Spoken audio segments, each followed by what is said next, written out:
Hello, friends. Today we are going to talk about the beginning and spreading of the revolt 1857. The spark, where it originated, why it originated, mixing of bone dust in atta, introduction of infield rifle, and the cartouche of infield rifle was made up of beef and pig fat. Uh, and, you know, cow is cow is a holy animal of the Hindus. As as Muslim has some issue with pig, so that means religion was in danger. It all starts at Meerut, began at Meerut on May 1857, and spread through Punjab, Bihar, and Rajasthan. And here's the most important point: 19th Native Infantry at Behrampur refused infield rifle even before Meerut incident. You know, Mangal Pandey. He belongs to 34th Native Infantry. We all know about the Mangal Pandey. If we ask which infantry refused, so you have to give the 19th Native Infantry answer. Okay. Now they chooses Bahadur Shah, and at that time Bahadur Shah age was 80 year, and he was just a titular head, or we can say Bahadur Shah was a symbolic head. Why people choose him? Because uh, Mughal dynasty head became the traditional symbol of India's political unity. Now we are talking about the consequences. The peasants and the petty zamindars attacked on moneylenders and zamindars. They destroyed account books and debt records. They attacked on British established offices. Why they attacked on moneylender? Because they thought that their major enemy was moneylender and the zamindar who who gave them the debt. N- Now storm center and leader of the revolt.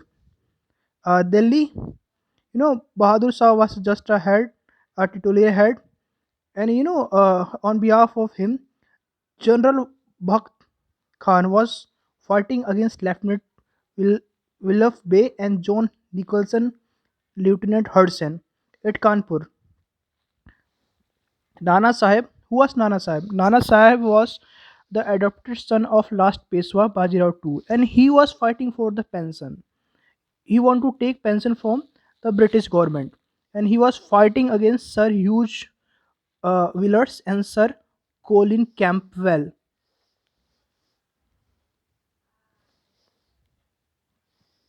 At Lucknow, Begum Hazrat Mahal, she was fighting against Sir Henry Lawrence, Brigadier English Henry Havelock, James Outram, Sir Colin Campbell.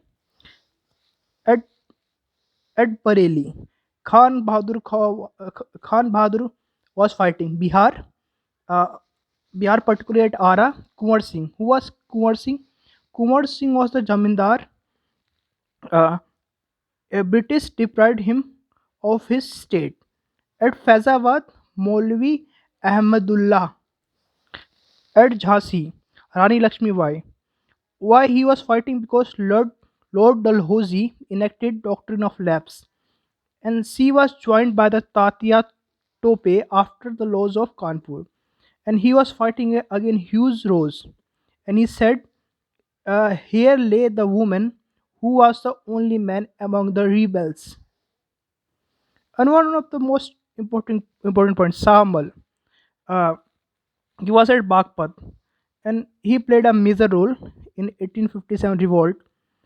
He supplied mutineers in Delhi and prevented all official communication between British headquarters and Meerut.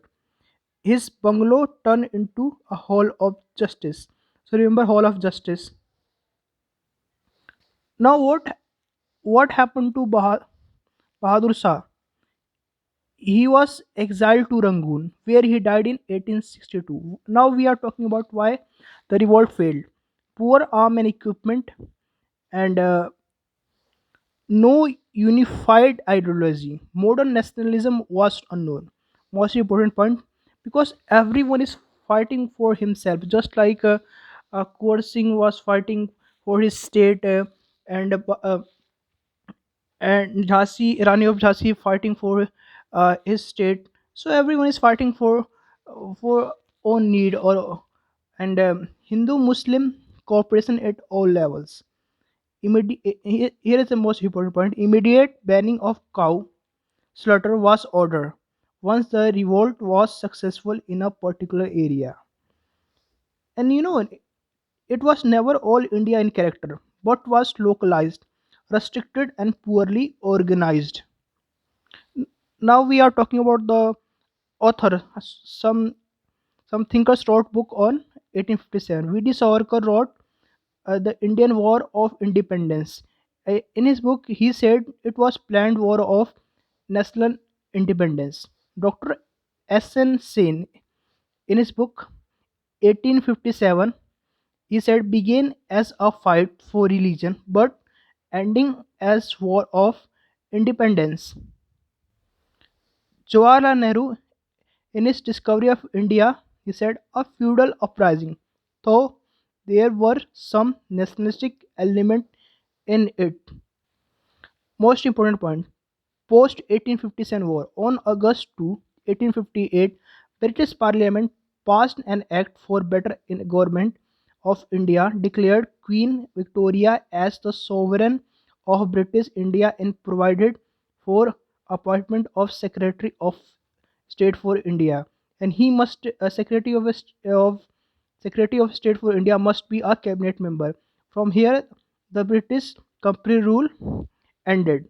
Now, now the uh, now the queen has the right over India. The direct responsibility for the administration of the country was assumed by the British Crown, and company rule was abolished. Thank you, friends.